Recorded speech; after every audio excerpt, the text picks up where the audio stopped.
соперник в центре атаки. Ахалдин Исраилов у мяча сейчас.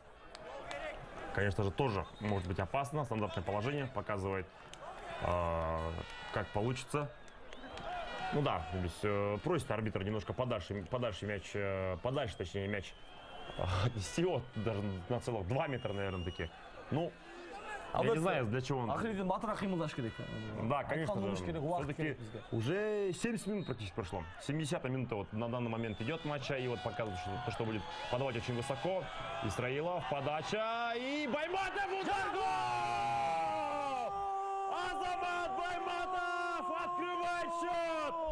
Эль-Капитану! Возвращение строя Азамата! 1-0! Кыргызстан-Макао! Пожалуйста, хотели гол? Вот вам и гол! Азамат Байматов! 75 жаштагы Кыргызстандын тарыхында Чемпиондор лигасындагы эң алгач коюнчу, араб өлкөлөрүндөгү эң алгач коюнчу жана албетте Акшумкарлардын капитаны, дүйнө жүзүндөгү тең келгис коргоочулардын бири Азамат Байматов.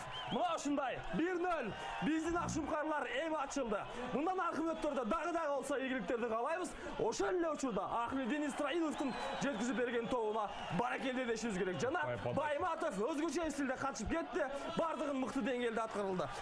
70 минут бою эч ким жазгыра албай жаткан Хоман Файды Азамат Байматов башы менен кандай тарызда артта калтырганын көрүңүздөр жана рахат алыңыздар.